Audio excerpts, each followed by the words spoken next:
Hari ini kita bakal belajar tentang kesetimbangan kimia. Nah, kesetimbangan kimia ini kalau nggak salah pelajaran kelas 11. Halo Kia. Ya mungkin, perkenalan dulu, nama aku Bia. Mungkin di antara kalian udah ada yang pernah aku ajar di bulan lalu. Kalau belum, salam kenal semuanya. Langsung aja kali ya, kita mulai. Ya salah.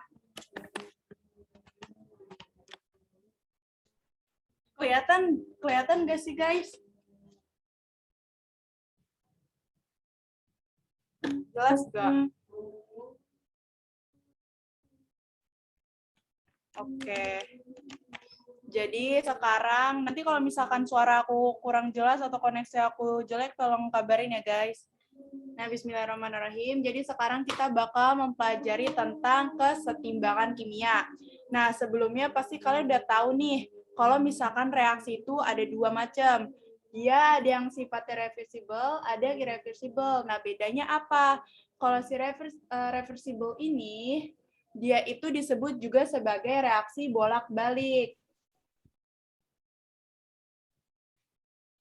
Nah, maksud dari reaksi bolak-balik itu apa sih? Nah, maksud dari reaksi bolak-balik itu adalah kan yang namanya suatu reaksi, dia ada yang namanya reaksi, misalkan di sini A plus B menjadi C plus D. Nah, kalau reaksi reversible itu dia gini nih tandanya, jadi bolak-balik. Maksud reaksi bolak-balik itu sendiri adalah, ini kan ada yang namanya sip reaksi. Nah, di sini ada yang namanya hasil reaksi. Nah, ketika dia dinyatakan sebagai reaksi bolak-balik, artinya hasil reaksi ini dia bisa kembali membentuk si reaksinya. Nah, terus yang kedua itu ada reaksi irreversible, artinya dia bukan reaksi bolak-balik atau nggak bisa ngebentuk si reaksi awalnya. Nah, terus kembali ke kesetimbangan kimia, tanda-tanda dari kesetimbangan kimia itu kalian bisa lihat dari dua hal. Yang pertama, laju reaksi antara si sebelah kiri dan juga kanan itu sama. Dan juga yang kedua, mereka itu nggak terjadi yang namanya perubahan konsentrasi di antara reaksi maupun hasil reaksi. Jadi yaudah segitu aja tetap. Nah, nih di sini nih. Jadi laju reaksi ke kanan sama dengan laju reaksi ke kiri. Dan tidak terjadi perubahan konsentrasi produk dan reaktan. Sampai sini paham nggak teman-teman? Paham, Kak. Oke, mantap. Nanti kalau misalkan aku ngomongnya kecepatan, tolong kasih tahu aja ya. Nah, terus lanjut. Di dalam suatu reaksi, itu jenisnya ada dua. Di dalam reaksi itu ada dua.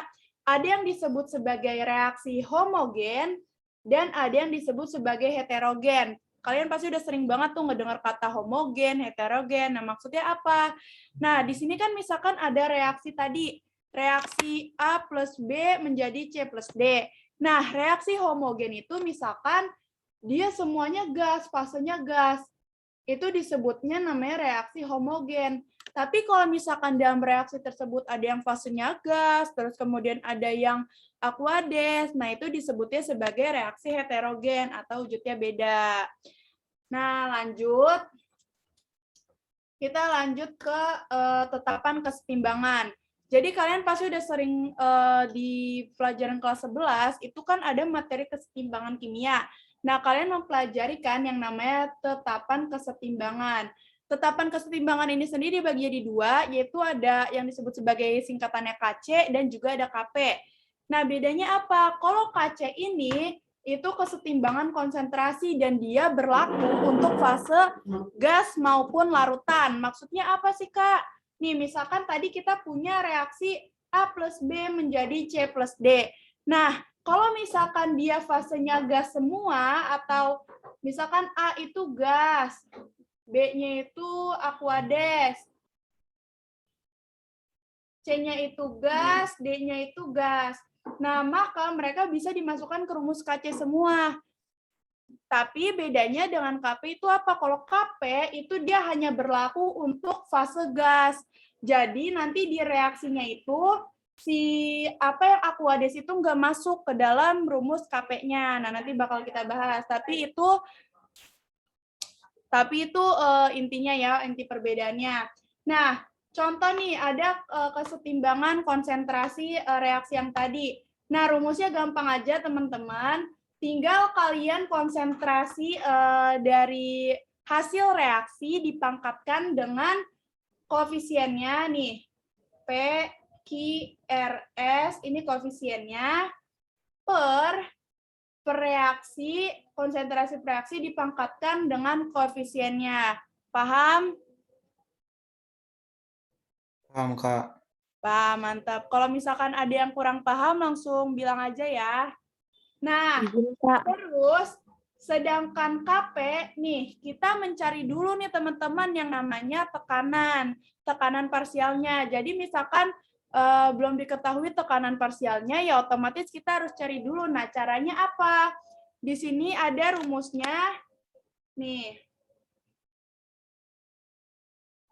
Yaitu mol gas X, mol gasnya dibagi dengan mol gas total dikalikan dengan P total. Jadi nanti di soalnya dikasih tahu tuh, misalkan tekanan parsial totalnya 6 gitu. Nah, berarti nanti dalam reaksi misalkan pembentukan H2 plus I2 membentuk HI. Terus yang ditanya itu adalah si tekanannya si H2 gitu. Maka nanti mol dari H2 dibandingkan dengan mol total gas dikali dengan P total yang 6 tadi. Nah, terus ini kalian mau dicatat atau di screenshot dulu nggak? Soalnya mau aku hapus.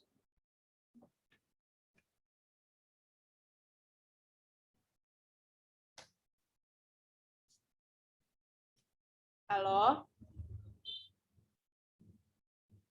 Guys. Woi. Kalian ada yang mau nyatet dulu gak? Maaf, tolong lemparin ke Suma. Udah di SS, Kak. Oke, udah di SS, Kak. Maaf, tolong lemparin. Udah di SS. Nah, sekarang agak buram, Kak. Emang kameranya burik? Coba bentar. Tetap buram gak sih? Emang kameranya burik, guys. Masih belum jelas ya? Bukan jelas. Apa? Mendingan sih, Kak. Makasih, Kak. Oke. Aku hapus ya. Atau enggak aku fotoin juga deh dari aku. Tapi tesnya dia dari kamu jelas gak, Tes? Bapak Ibu. Aku jelas sih kelihatan. Kan nanti foto. Boleh bentar ya. Aku fotoin. Harusnya nanti juga di record Zoom-nya nanti jelas juga kok. Kalau misalnya teman-teman nanti mau nonton recordnya ulang ya. Oke. Lanjut ya, guys ya. Sekarang aku hapus.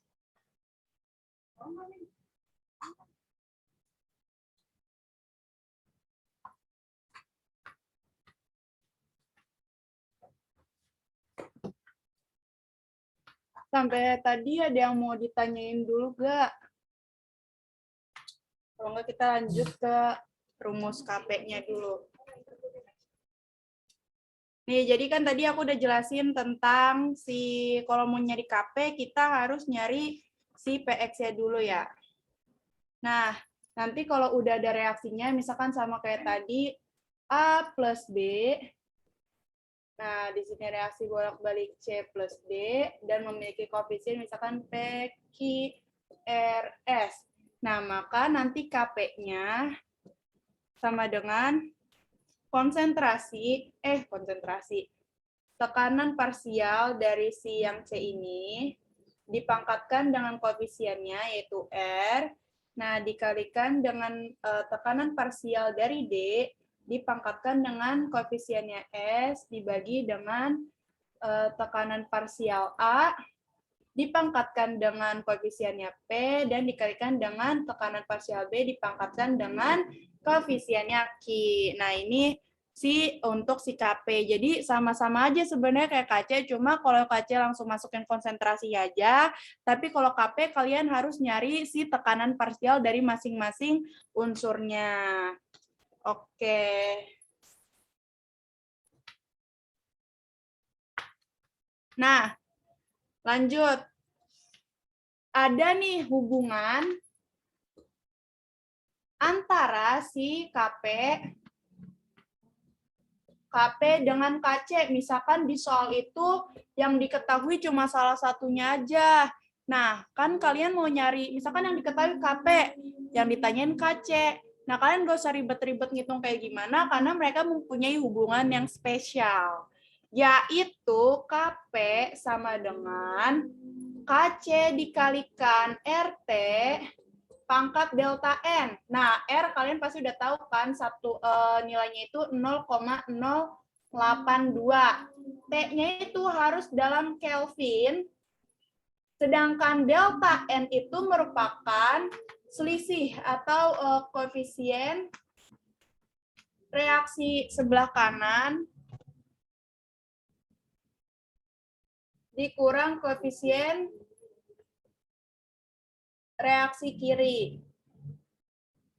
Misalkan nih, di sini ada suatu reaksi 2A plus B. Hasil reaksinya itu misalkan C plus D. Nah, berarti delta N-nya di sini yang di ruas kanan berarti kan koefisien nggak kelihatan ya. Kalian kalau nggak kelihatan bilang dong.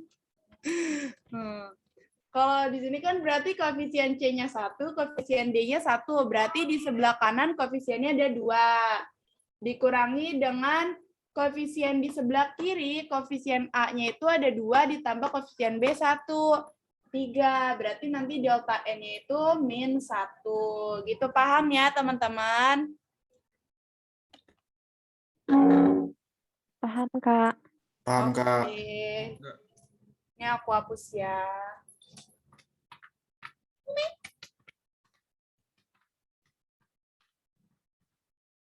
Oke. Sekarang kalian kan tadi kita mempelajari tentang rumus-rumusnya. Nah, ada beberapa teori yang harus kalian ingat nih tentang kesetimbangan kimia ini. Jadi, pada pergeseran kesetimbangan,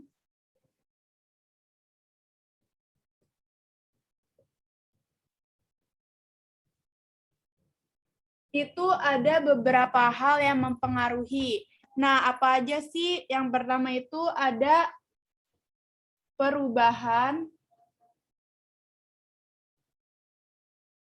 konsentrasi. Yang kedua, perubahan suhu.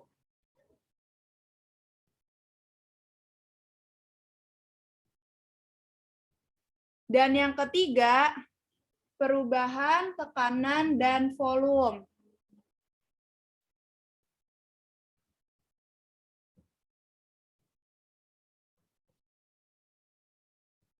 Nah, terus apa sih Kak pengaruh-pengaruhnya masing-masing terhadap pergeseran kesetimbangan?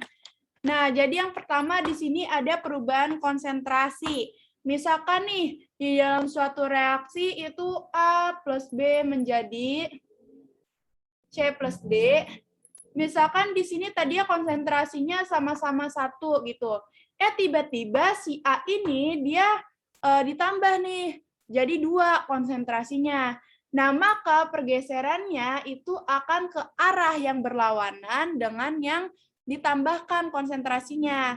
Jadi logikanya gini, kan kesetimbangan, otomatis antara kanan dan kiri itu harus setimbang. Nah, kalau misalkan yang di sebelah kiri ditambah, nanti yang sebelah kanan nggak seimbang dong sama yang kiri. Makanya nanti kesetimbangan itu harus bergeser ke kanan biar mereka setimbang lagi. Ngerti kan?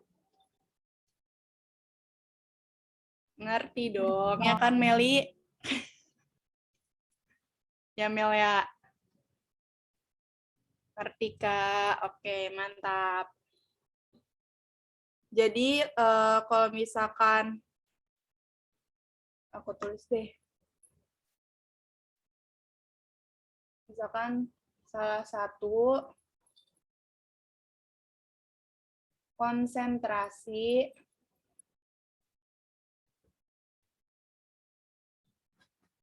zat diperbesar. Mumeng.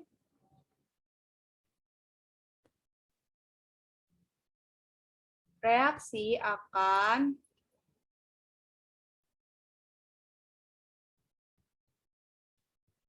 bergeser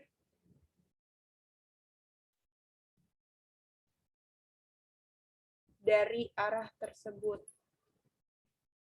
Tersebut dan sebaliknya ya.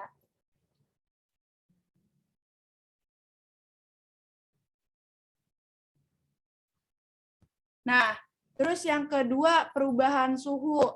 Apa sih pengaruhnya perubahan suhu terhadap kesetimbangan? Nah, jadi kalian pasti tahu kan ada yang namanya reaksi endoterm, ada yang namanya reaksi eksoterm. Nah, kalau misalkan reaksi endoterm nih, kan ada endoterm, ada eksoterm. Kalau reaksi endoterm itu dia delta H-nya itu positif, guys. Sedangkan eksoterm itu delta H-nya negatif. Biasanya salah. Delta H-nya negatif. Jadi kalau misalkan di dalam reaksi biasanya di sebelahnya itu yang di sebelah kanannya itu ada keterangan delta H sama dengan minus atau positif gitu. Jadi di situ kalian bisa tahu dia endoterm atau eksoterm kalau bergeser ke arah kanan. Nah, kalau misalkan suhunya naik, suhunya dinaikkan berarti dia bakal bergeser ke arah yang endoterm. Ini kalau suhunya naik, sedangkan kalau suhunya turun, dia bakal bergerak ke arah eksoterm. Nah, lanjut yang terakhir ada perubahan tekanan dan volume. Jadi kan kalian tahu kalau misalkan tekanan dan volume itu dia berbanding terbalik. Kalau misalkan tekanannya diperbesar, nah maka nanti volumenya jadi diperkecil. Dan kebalikannya, kalau tekanannya diperkecil, volumenya menjadi diperbesar. Jadi tekanan itu berbanding terbalik dengan volume. Berbanding terbalik gimana sih? Gini ya? Apa sih? Kok gitu, PA? Tekanan itu berbanding terbalik dengan volume. Pokoknya kayak gini lah. Nah, jadi apa yang terjadi kalau misalkan ada kenaikan tekanan atau penurunan tekanan? Nah, berarti kalau misalkan tekanannya diperbesar, kan volumenya diperkecil. Nah, yang terjadi itu dia reaksinya itu bakal bergeser ke arah jumlah koefisien reaksi yang lebih kecil. Jadi ingat aja, misalkan P-nya diperbesar, volumenya diperkecil. Nah, yang terjadi itu dia bakal koefisiennya ngikut dengan volume atau ngikut ke arah yang lebih kecil. Nah, kebalikannya kalau tekanannya diperkecil, volumenya kan diperbesar. Maka ingat aja, berarti dia bakal bergerak ke arah yang koefisiennya lebih besar. Jadi ikutin ke arah volumenya aja. Sampai sini paham kan semuanya? Soalnya kita mau langsung lanjut ke pembahasan soal. Karena udah malam, pasti kalian kalau belajar malam-malam ngantuk kan ya. Gimana? Paham Kak? Mantap Bella. Pep. Bukan paham, astagfirullahaladzim, paham. Oke, mantap. Kelihatan kan ya? Oke, lanjutnya aku hapus ya. Iya, Feb, gak apa-apa. Pokoknya kalau ada yang nggak paham, bilang aja. Karena soal-soal UTBK kan kita nggak tahu, nggak semuanya pasti hitungan, Pak. Ada konsep-konsep juga pasti ada. Misalkan cuma dikasih dikasih reaksi, terus nanti dikasih tahu ada penambahan konsentrasi pada unsur ini. Nah, nanti bergesernya kemana gitu-gitu. Oke, next kita bakal lanjut untuk membahas soal. Aku bakal ngasih soalnya dulu. Gimana sih caranya? Bentar. Di chat tuh bisa ngirim dokumen kan?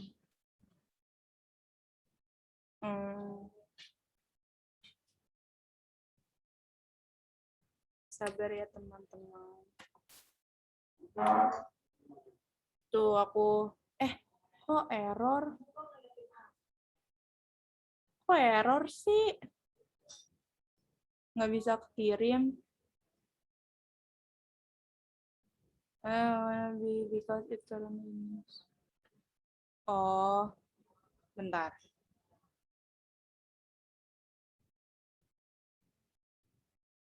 Bentar ya guys, lagi ngirim. Nah, coba kalian sambil buka soalnya ya. Udah ada kan?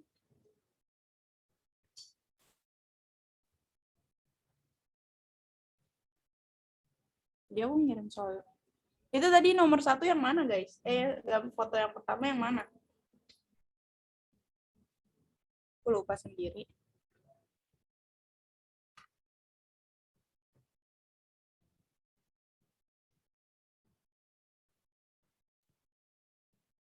Nggak kelihatan.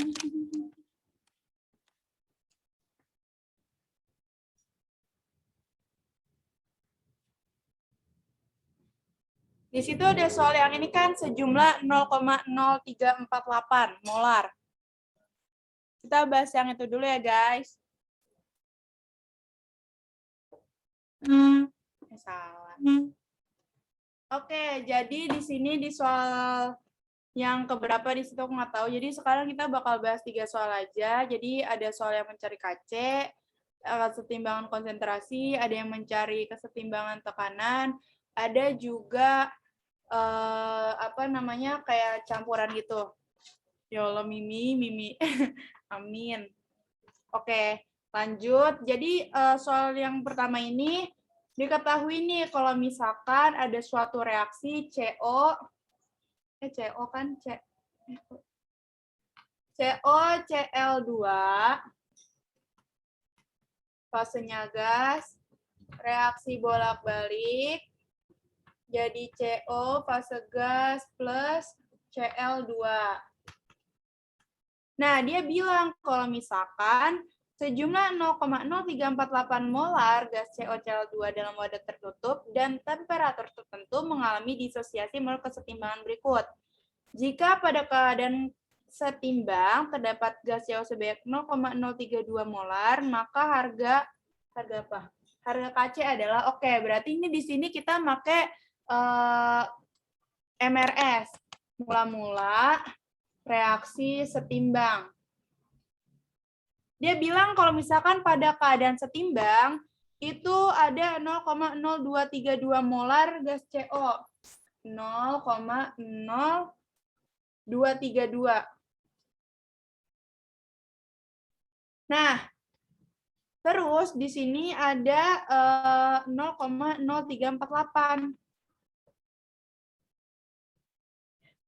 Nah, caranya gimana? Otomatis kan kalau mula-mula CO sama Cl belum ada ya. Nah, berarti 0, 0. Nah, otomatis pada saat reaksi CO ada sama kayak hasil setimbangnya. Berarti di sini 0,0232. Karena dia memiliki koefisien yang sama antara CO dengan Cl2, maka nilai reaksi dari Cl2 juga sama, yaitu 0,0232. Turun.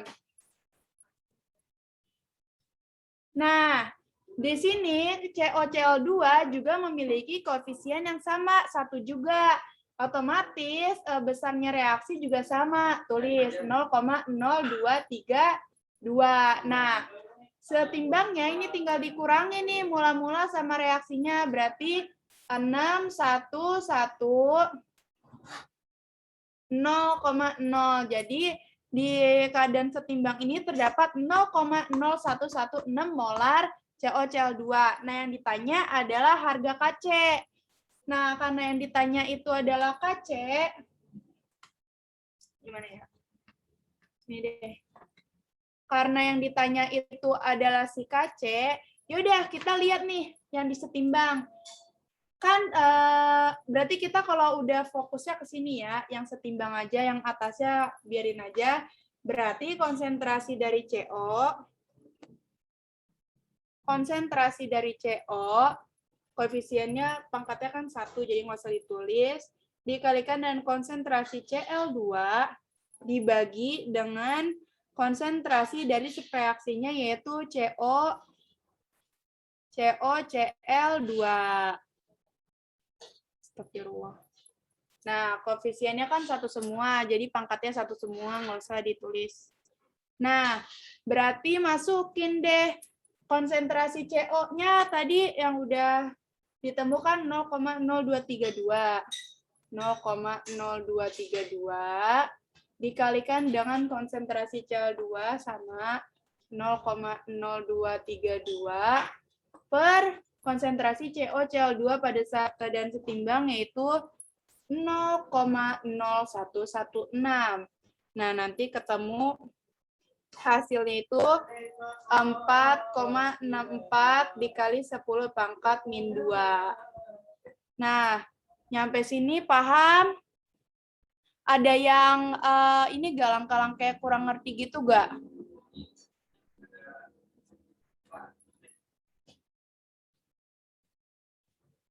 Paham, Kak. Oke, aman. EZ ya, EZ. Anjay, EZ. Kak, coba diulang di MRS-nya. Oke, Puyuh.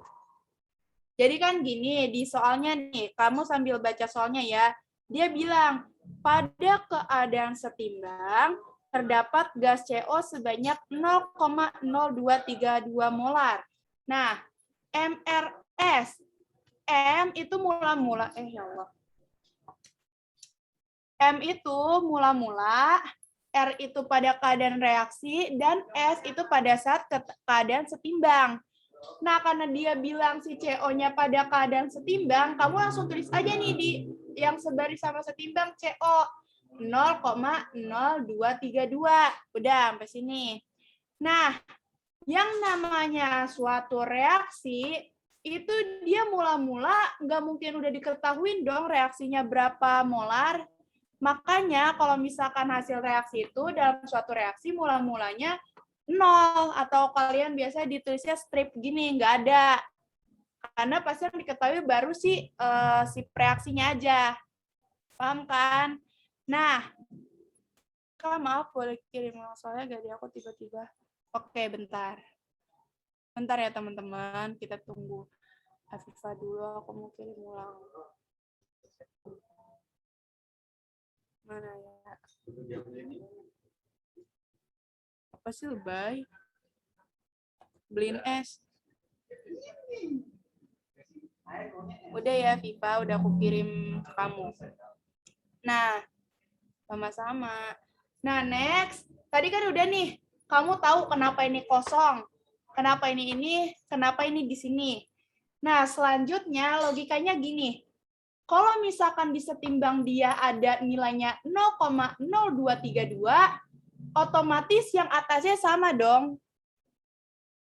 Kak, kalau koefisiennya beda, misalkan di sini 0,0232, tapi dia koefisiennya 1. Sedangkan di sini koefisiennya 2. Nah, maka nanti berarti yang dalam keadaan reaksi ini 0,0232 kamu kali 2 untuk si COCl2. Nah, terus misalkan di sini dia setengah gitu. Setengah, ya udah berarti nanti kamu kali setengah gitu. Jadi pokoknya perbandingan koefisien itu kan sama dengan perbandingan reaksi. Nah, kalau misalkan yang diketahui udah ada molaritasnya di salah satu unsurnya, terus kamu harus mencari unsur lain, tinggal dilihat perbandingan koefisiennya. Kayak gitu, paham? Siapa tadi yang nanya? Agil. Agil paham nggak? Paham, Kak? Oke, mantap. Tadi siapa yang... Nah, berarti kalau di sini 0,0232, yang atasnya sama. Karena langsung turun kan, di atasnya sini nggak perlu ada. Begitu juga dengan Cl2. Nah, tapi kalau COCl2, itu lihat dari tadi koefisiennya. Lihat, diam dulu. Lihat dulu koefisiennya, kalau sama-sama 1, yaudah kalian tinggal nulis reaksinya. Nah, nanti tinggal dikurangin deh, yang mula-mula dikurang reaksi hasilnya setimbang.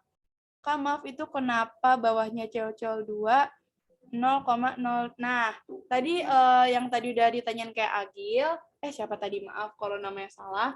Ini kan tadi setimbang ya, yang di soalnya diketahui 0,232 itu pada saat kesetimbangan si CO-nya. Nah, karena dia mula-mulanya nggak ada, otomatis keadaan setimbangnya itu sama dengan keadaan reaksi. Nah, terus gimana kita cara taunya reaksi dari COCl2 sama Cl2? Kan nggak, di soal nggak dikasih tahu. Nah, caranya kalian tinggal ngelihat koefisiennya. Koefisien CO 1, koefisien Cl2 1, dan COCl2 itu juga 1. Otomatis kalau koefisiennya sama, nilai dari molaritas pada reaksinya juga sama. Makanya di sini di COCl2 itu tulisannya juga 0,0232. Tapi kalau misalkan nanti kamu ketemu di sini koefisien COCl2, misalkan di sini 2 gitu, otomatis nanti reaksi dari COCl2 itu 0,0232-nya kamu kali 2. Terus tulis sini. Nah, setimbangnya ini dikurang ini. Gimana tadi, siapa yang nanya? Bella, paham nggak?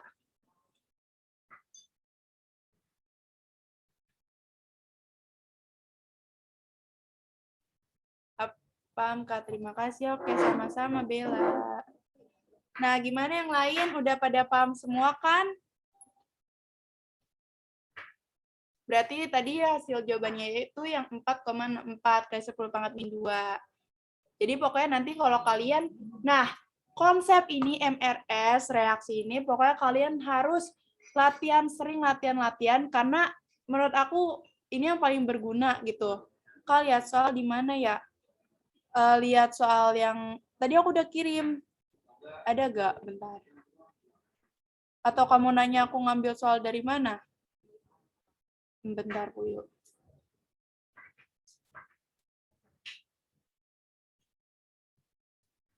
Oh, di kamu nggak ada. Bentar, guys.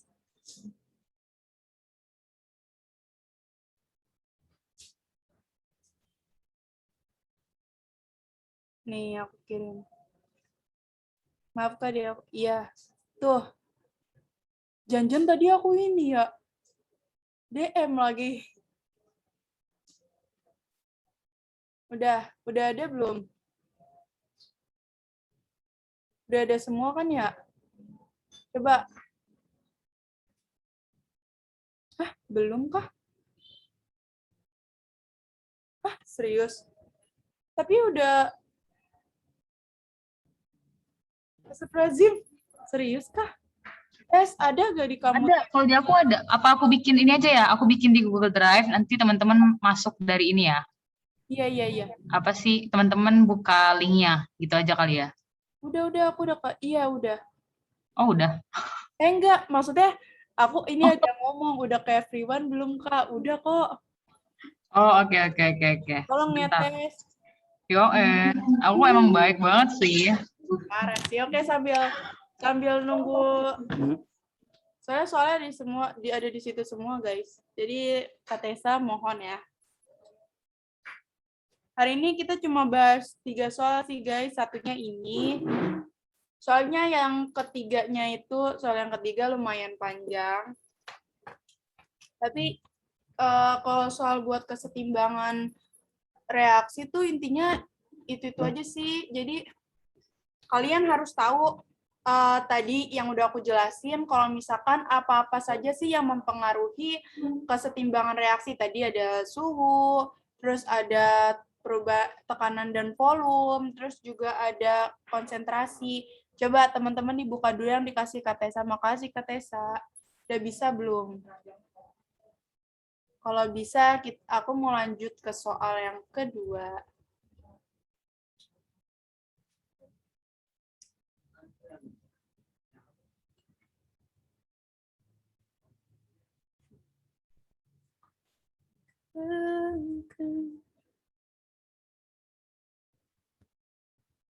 Bisa gak guys? Kalau udah bisa kabarin aku karena kita bakal next langsung lanjut ke soal kedua. Lanjut, Kak. Oke, bisa. Mantap. Mana tadi itu semua? Oke, wait.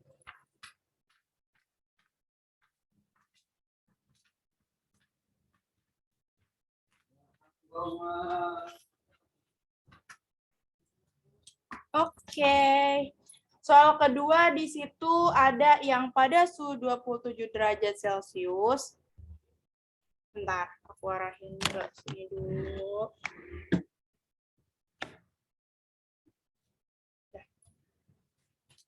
Oke, teman-teman, lanjut ke soal yang kedua. Ada pada 27 derajat Celcius, gas hidrogen dan gas iodin bereaksi. Nah, jadi ada gas hidrogen dan gas iodin, dia bereaksi nih, membentuk hidrogen HI ya, membentuk HI atau disebut dengan asam iodida. Nah, suhunya itu 27 derajat Celcius.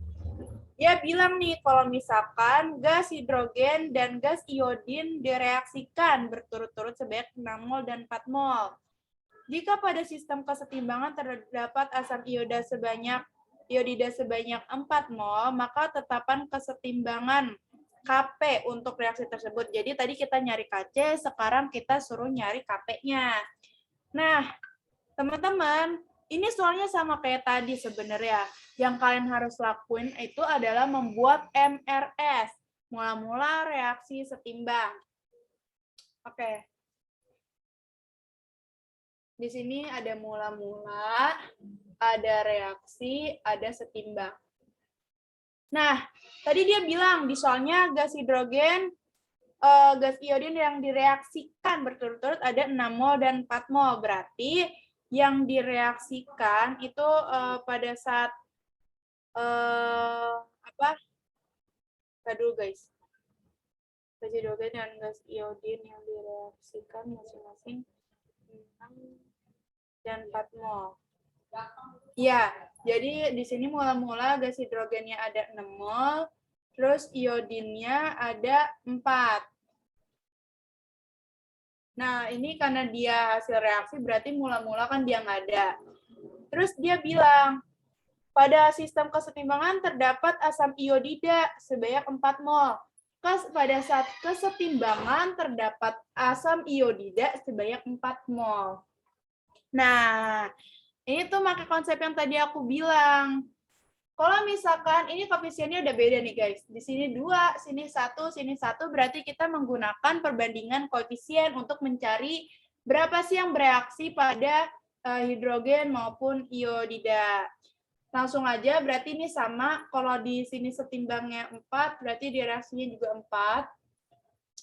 Karena di sini konsentrasinya 2, koefisiennya 2, dia punya 4 mol, berarti kalau 1 kan setengahnya ya. Iya nggak? Masuk nggak logikanya? Jadi ketika dia beli 2 nih, dia beli 2 permen harganya 4.000. Otomatis kalau dia beli 1 permen harganya 2.000, ya kan? Nah, sama dengan konsep dari perbandingan koefisien ini. Dia punya 2 koefisien. Nah, nilainya itu 4 mol. Otomatis kalau koefisiennya cuma 1, berarti setengahnya yaitu 2 mol. Maka pada iodida dan hidrogen di sini, masing-masing yang bereaksi itu ada 2 mol dan 2 mol, karena koefisiennya 1-1. Nah, otomatis di sini setimbangnya tinggal dikurangkan. Hidrogen berarti 6 dikurang 2, 4. 4 dikurang 2, 2. Nah, perbandingan inilah mol ini yang bakal kita pakai buat mencari si Kp itu. Nah, tapi kalau Kp itu kan kita harus mencari tadi yang namanya tekanan parsial. Nah, tekanan parsial kan butuh yang namanya tekanan parsial total, sedangkan di bukunya, di soalnya ini nggak ada kan, nggak ada dikasih tahu tekanan parsialnya berapa.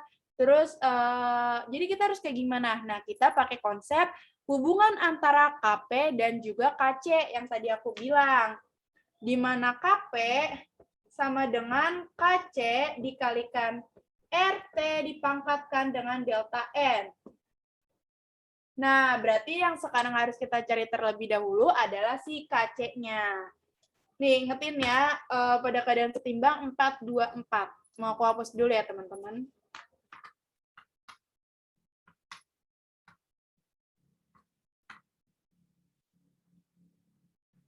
Nah, kita masuk nih ke rumus KC.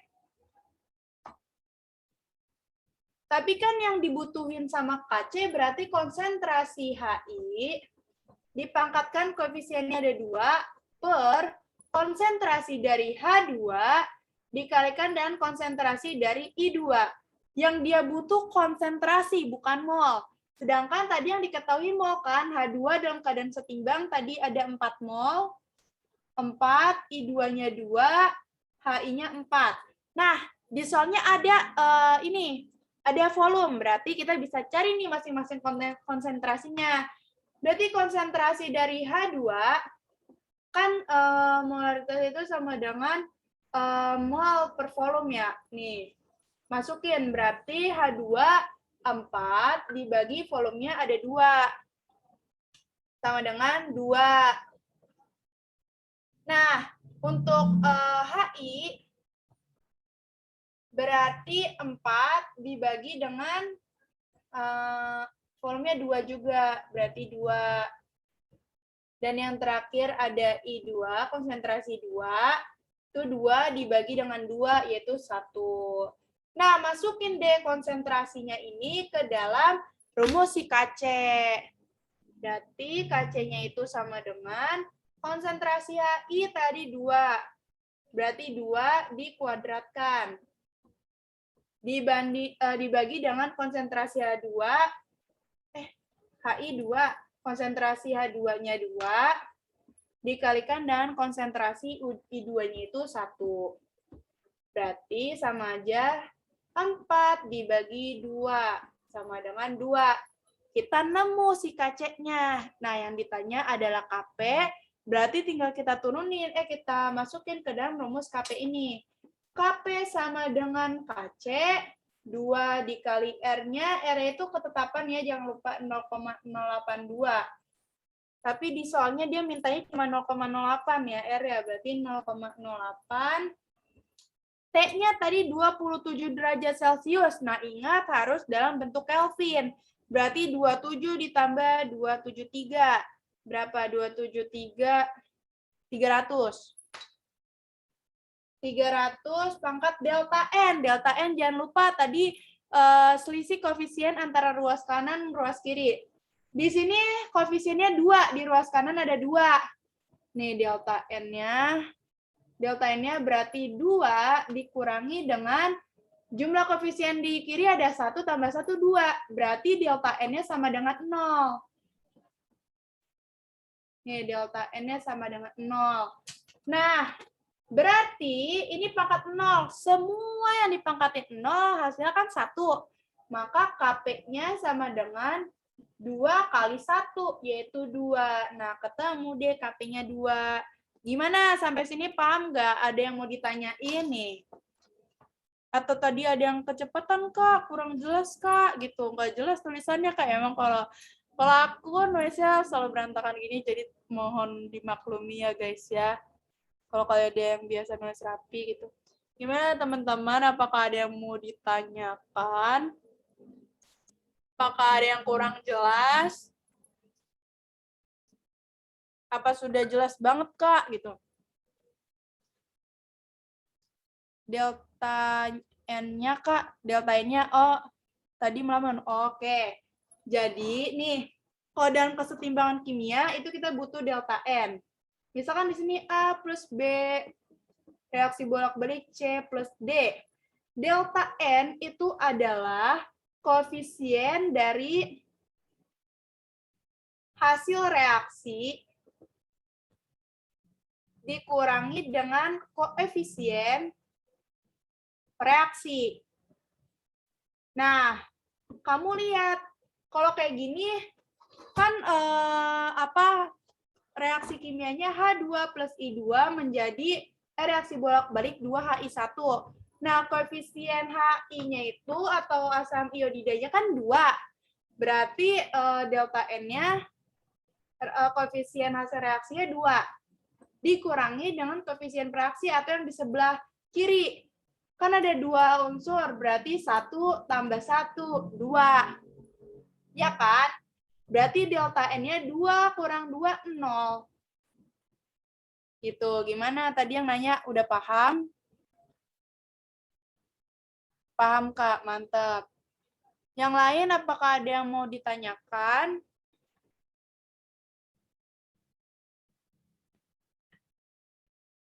Atau udah paham banget? Jelas. Aman, Kak? Mantap.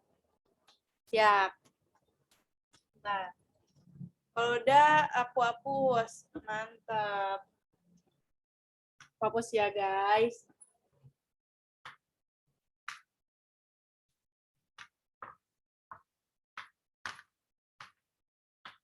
Kalau kalian yang malu buat nanya, langsung DM aja ya. Nanti aku bilang, jangan disebutin namanya. Soalnya aku suka refleks gitu, kayak nyebutin nama.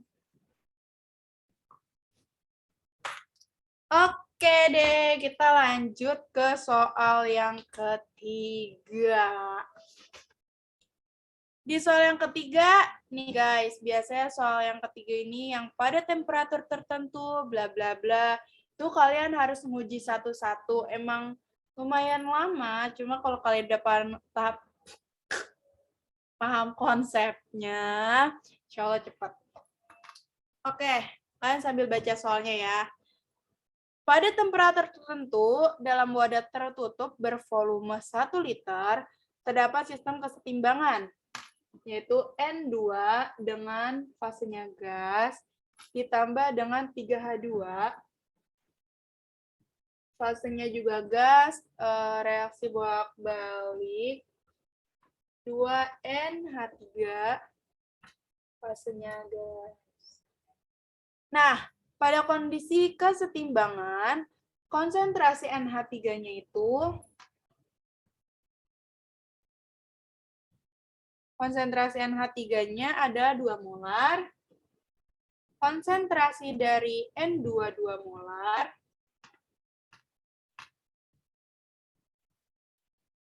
dan konsentrasi dari H2 adalah 1 molar. Yang ditanya, kesetimbangan tersebut bla bla bla bla. Jadi pernyataannya itu bukan ada di soalnya, tapi ada pada jawabannya. Nah, di sini kita harus biar tahu dia bergeser kemana sih, kanan apa kiri gitu. Terus dia bakal bergeser ke kanan kalau misalkan ditambahin berapa mol, bla bla bla. Nah, kita harus uji satu-satu nih teman-teman. Jadi, oh ya, tadi aku lupa jelasin. Di dalam kesetimbangan kimia ada yang namanya Ki-C. Nah, Ki-C ini apa sih? Quotient reaksi kalau nggak salah. Nah, quotient reaksi itu jadi dia menunjukkan reaksi perbandingan konsentrasi reaktan dan produk sebelum keadaan setimbang. Jadi kan kalau tadi KC dan KP itu kan kita gunain kalau misalkan pakai molaritasnya pas udah dalam keadaan setimbang kan. Nah, kalau KC itu enggak, dia sebelum setimbang. Jadi yang mula-mulanya gitu, guys. Nah, langsung aja. Di sini ada konsep yang harus kalian ingat. Nih, hubungan KC dengan KC. Kalau misalkan KC-nya itu lebih kecil daripada KC, maka dia reaksinya bakal bergeser ke kanan.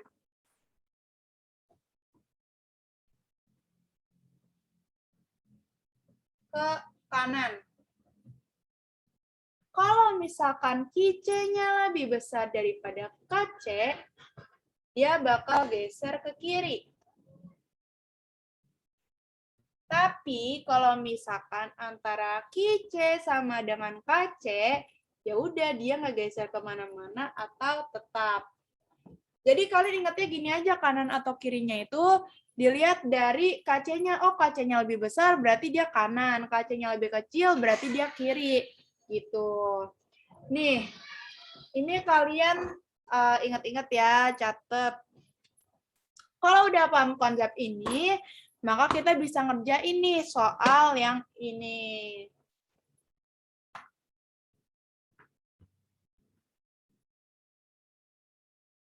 Nah, pernyataan yang pertama. Oh ya, berarti kita cari KC-nya dulu.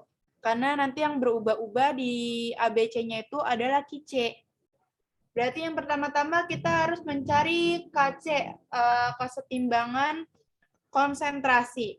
Nah, berarti KC-nya kan konsentrasi dari NH3 dipangkatkan dengan koefisiennya 2 per konsentrasi dari N2 dipangkatkan dengan 1, nggak usah ditulis, dan H2 dipangkatkan dengan koefisiennya 3. Berarti menjadi, tadi udah dikasih tahu di soal, bahwa konsentrasi dari NH3-nya itu adalah 2 pangkat 2 per N2-nya itu konsentrasinya 2 juga, dikalikan hanya itu 1, berarti 4 bagi 2 sama dengan 2. Berarti KC-nya adalah 2. Ini kalian belum pada ngantuk kan ya? Jangan ngantuk dulu ya guys, soalnya habis ini kita udah kok. KC-nya 2, oke? Ingat KC-nya adalah 2. Berarti sekarang kita tinggal nyari QC pada masing-masing pernyataan yang ada di dalam soalnya. Untuk jawaban yang A. Untuk jawaban yang A, dia bilang, jika ditambahkan 2 mol gas NH3 dan 5 mol gas N2. Oke, 2 mol gas. Nah, berarti di sini kita cari dulu QC-nya.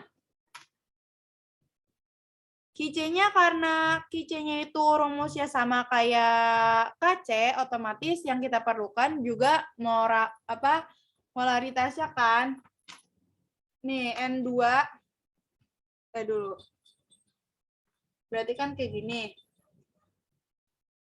NH3 pangkat 2 per N2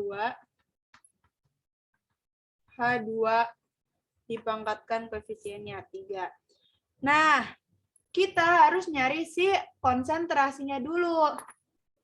Konsentrasi dari NH3. Konsentrasi dari NH3, dia kan bilang ditambahin 2 mol gas NH3. Nah, NH3 di sini tadi 1 kan, ada 1 mol. Kita dulu guys. Setimbang NH3-nya kan 2 mol, N2-nya 2 mol, hanya 1 mol. Ngerti gak kalian? Jadi kan dia ngasih tahu volumenya. Terus dikasih tahu juga, balik lagi deh kawal. Maaf, aku lupa tadi aturan ini dulu. Karena tadi konsentrasi NH3-nya itu adalah berapa? NH3-nya itu adalah 2. Berarti molnya berapa? Kan molaritas itu N per V. Nah, diketahui di sini V-nya itu adalah 1 liter kan. Berarti N dapat diperoleh dengan M dikali V. Berarti M-nya 2 dikali 1 sama dengan 2 mol. Ini N dari NH3. Nah, terus N dari N2. Konsentrasinya N2-nya itu 2 dikali 1 juga, berarti 2 mol juga. Nah, sedangkan mol dari H2, konsentrasinya 1 dikali 1, ya berarti 1 mol. Oke, nih. Maaf ya, tadi aku lupa harus cari itu dulu. Berarti konsentrasi NH3, kan dia bilang ditambahin 2 mol. Berarti jadi 2 tambah 2 jadi 4 mol kan.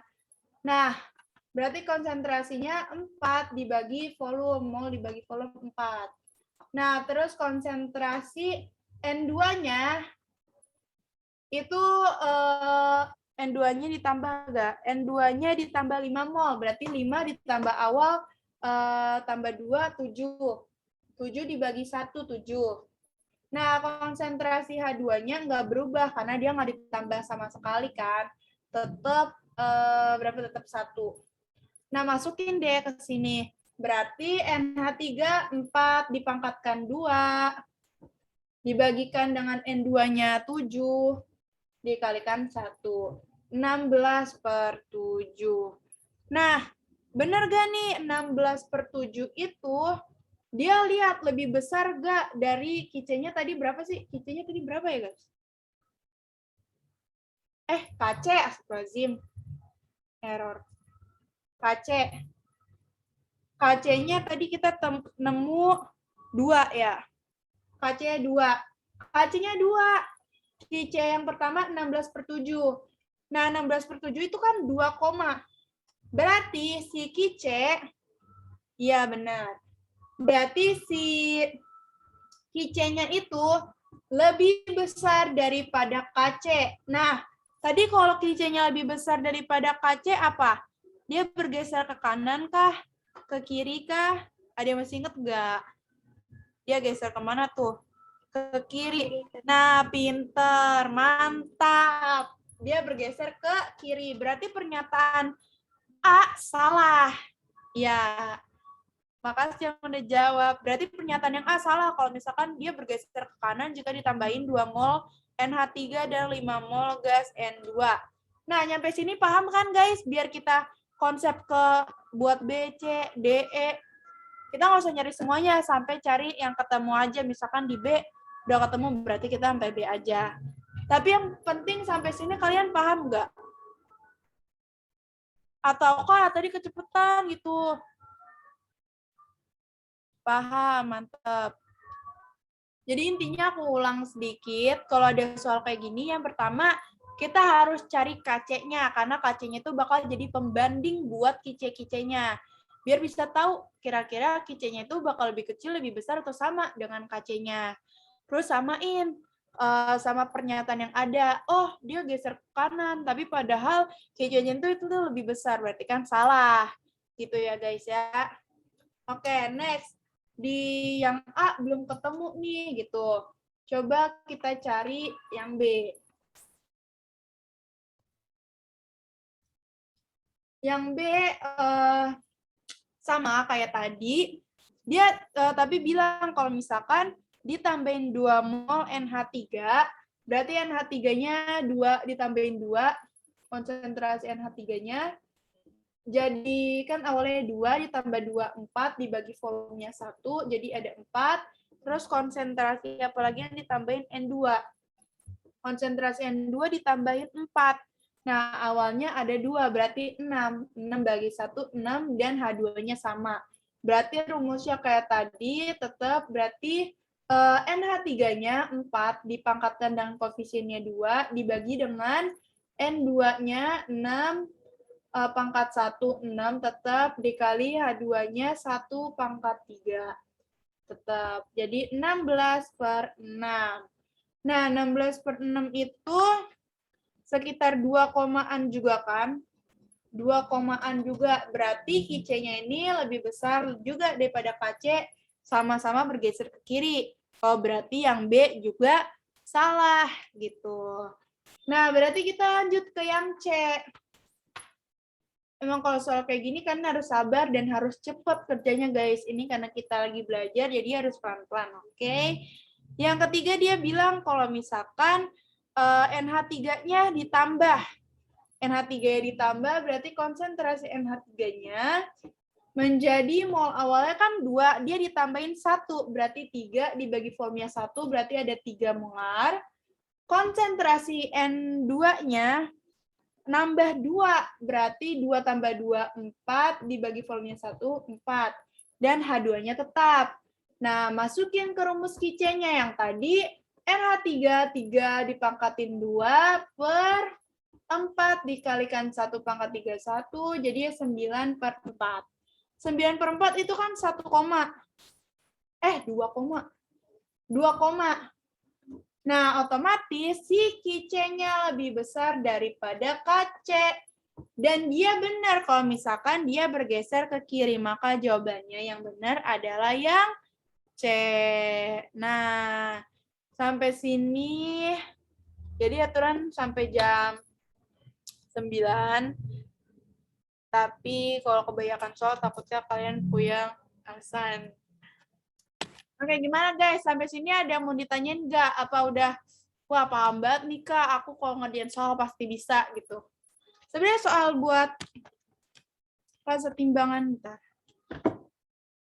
Paham Kak? Oke, jadi sekali lagi, kalau buat soal-soal UTBK itu kan bervariasi banget ya. Kalian nggak boleh berpatokan sama satu soal.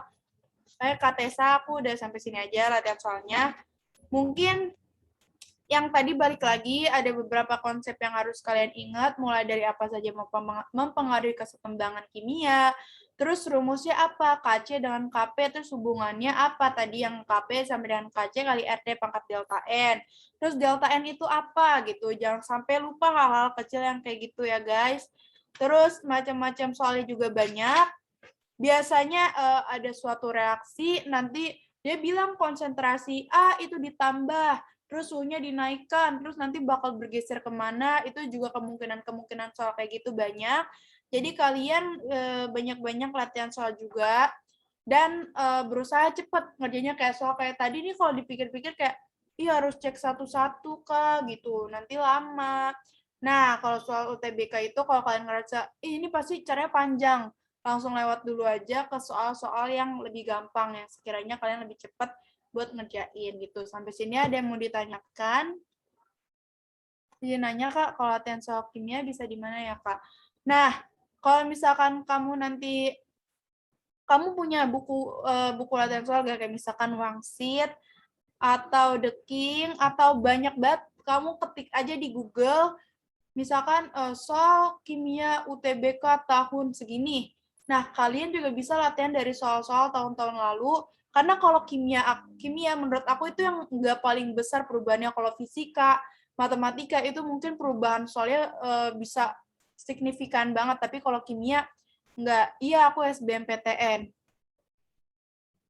Terus di YouTube juga, di YouTube banyak soal-soal yang tahun ini udah keluar di YouTube itu banyak banget, kan bisa pelajarin di situ. Rekomendasi buku yang untuk latihan soal apa Kak? Wangsit bagus, cuma kalau Wangsit itu latihan soalnya bakal banyak banget, beragam banget, jadi kamu bisa pelajarin bermacam-macam soal itu cara pengerjaannya kayak gimana. Cuma harus udah ada dasarnya dulu, karena puyeng nanti. Kakak, aku nggak bimbel sama sekali. Waktu itu aku cuma mantengin YouTube sama ini kayak latihan-latihan soal gitu. Jadi yang penting kalian tekun aja. Misalkan ada kok akun-akun yang misalkan ngasih tahu soal-soal UTBK, nanti perkiraannya yang keluar ini nih. Kalian pelajarin tuh, bener-bener pelajarin berbagai macam soal, contoh soal tentang misalkan kesetimbangan kimia bakal keluar gitu di kisi-kisi UTBK. Ya udah, kalian perbanyak tuh kesetimbangan kimia macam-macam soalnya kayak gimana aja kayak gitu. Jadi jangan males. Iya, wangsit per mapel kan ya Kak. Iya. Tapi ada kok wangsit yang langsung gitu. Aku punya wangsit yang langsung.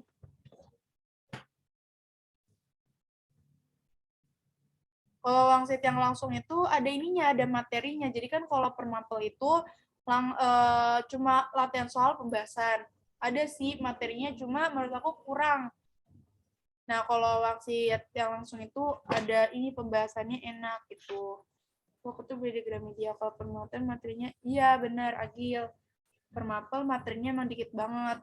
Karena emang lebih fokus ke soal. Cuma soal-soal, oh ya guys, tolong isi feedback-nya ya guys. Kalau enggak, aku nggak mau ngajar lagi bulan depan. Canda.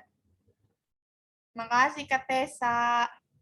Oke, apakah ada lagi yang ingin ditanyakan bersama aku tentang soal